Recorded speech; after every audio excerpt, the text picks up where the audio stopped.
এখানে কি বলছে, সংকল্প নিন, আমার বুথে 100% ভোট পড়বে, আজকের সিদ্ধান্ত কয়েক প্রজন্মের ভবিষ্যৎকে নির্ধারণ করবে। এখানে বলছে অস্তিত্বের লড়াই, ভোট নাকি অস্তিত্বের লড়াই, এবারের ভোটটা ওদের।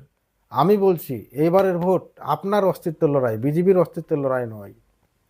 আপনি যদি এবার বিজেপিকে ভোট দেন, আপনার যতগুলো ভোট কেটেছে, হিন্দুদের ভোট কেটেছে 63%, বাকিটা মুসলিমদের। মুসলিমদের সংখ্যায় কম, হিন্দুদেরই বেশি। আজকে মতুয়া সমাজ খুব বিপদের মুখে, তাদের ভোট আজকে নেই। যেখানে হিন্দুর সংখ্যা বেশি সেখানে হিন্দুর ভোট কেটে দিয়েছে, যেখানে মুসলিমের সংখ্যা বেশি সেখানে মুসলিমের ভোট কেটেছে। তারা চায় যে কোনোভাবে বিজেপিকে তাদের নিয়ে আসতে হবে, সেই ভোট কেটে হোক আর ভোট ছেটেই হোক। কিন্তু আমি জানি বাংলার মানুষ তাদেরকে সুযোগ দিবে না, তাদের এই অপপ্রচারে, এই ধরনের অপপ্রচারে, গুজবে পা দেবে না। বাংলার মানুষ, আমি চাই বাংলার মানুষ অত্যন্তই সচেতন। বাংলার মানুষ ঠিক ভালো একটা সরকার গঠন করবে, পশ্চিমবঙ্গের তৃণমূল সরকারই গঠন করে বাংলাকে আবার শান্তি ফিরিয়ে দিবে। এই হচ্ছে বাংলার বিজেপির রিপোর্ট কার্ড। এখানে আপনারা যে দেখতে পারলেন, এখানে একটা উন্নয়নের কথা বলা নেই যে আমরা ক্ষমতায় আসলে এই কাজ করব, ওই কাজ করব, এই কাজ করব, এই কাজ করবো, কিছু নেই। শুধু ধর্মীয়বাদ, মৌলবাদ, কলমা পড়া, আর ওই সীমান্ত নাকি খোলা, সীমান্ত দিয়ে বলে বহিরাগত চলে আসছে, গরু হত্যা, এই সমস্ত জিনিস লেখা। এখানে গরু হত্যাটাও লেখা আছে, আমি যাই হোক ওটা পড়তে ভুলে গেলাম। এই যেটা সীমান্তের কথা বলা হয়েছিল, এই যে এখানে গরুর হাট বন্ধ করা, তারপরে বিভিন্ন ধরনের লেখা রয়েছে এখানে। দেশ বিরোধী কাজ, সমাজ বিরোধী কাজ, জাল নথি তৈরি, পাচার, এই সমস্ত জিনিস কে করছে ভারতবর্ষে? কার আন্ডারে বর্ডারগুলো রয়েছে? বিজেপির আন্ডারে বর্ডারগুলি রয়েছে, বিজেপি সরকারের আন্ডারে, কেন্দ্র সরকারের আন্ডারে। কেন্দ্র সরকারের মধ্যে কার রয়েছে? হোম মিনিস্টার অমিত শাহর আন্ডারে। অমিত শাহ কী করছেন? তিনি কেন পারছেন না এই ওই বর্ডারগুলোকে সুরক্ষিত রাখতে? তারা যদি এই বর্ডারগুলোকে রক্ষা করতে না পারে, তাদেরকে অবিলম্বে তাদেরকে পদত্যাগ করা দরকার। আর তারা এই ধরনের রিপোর্ট কার্ড তৈরি করে বসে আছে, গরু পাচার, এটা ওটা ওটা, মৌলবাদী, আর এটা।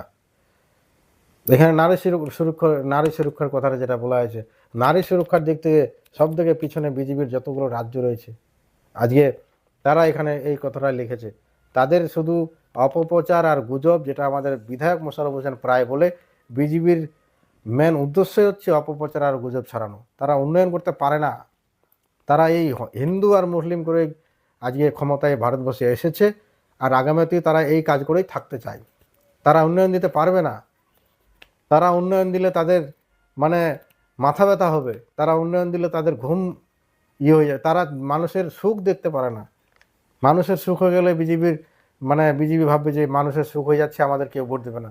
ওদেরকে যে কোনোভাবে বিভ্রান্ত ছড়িয়ে, তাদের মধ্যে ভয় ঢুকিয়ে, বিশেষ করে বিজেপি তো হিন্দুদের ভয় ঢুকায় রাজনীতি করে। বিজেপির এতদিন ধরে, আজকে 1947 সালে দেশ স্বাধীন হয়েছে, আজ অবধি ভারতবর্ষের কোনো সরকার এখনও পর্যন্ত গঠন হয়নি যে হিন্দুদেরকে কেউ বাইরে বার করে দিতে পারবে দেশ থেকে বা আমাদের রাজ্য থেকে। হিন্দুরা রাজার মতোই বাস করেছে, নিজের স্বাধীনতা হিসেবে বাস করেছে, মুসলিমরাও বাস করেছে, হিন্দু, বৌদ্ধ, খ্রিস্টান, যত ধরনের জাতি রয়েছে সবাই একে অপরে মিলেমিশে একতার মাধ্যমে বসবাস করেছে। কিন্তু আজকে বিজেপি আসার পর হিন্দু মুসলিমদের যে একটা ভালোবাসা, ঐক্যতা, যে মানে ভালোবাসা ঐক্যতা যেটা ছিল, সেটাকে নষ্ট করে দিচ্ছে। আজকে হিন্দুরা মনে করছে মুসলিমরা আমাদের শত্রু। আজকে কিছু সংখ্যক মুসলিমও আছে যারা মনে করছে হিন্দুরা আমাদের শত্রু, কিন্তু কেউ কারো শত্রু না। সরকার, বিজেপি সরকার প্রতিটা মানুষের জন্যই শত্রু।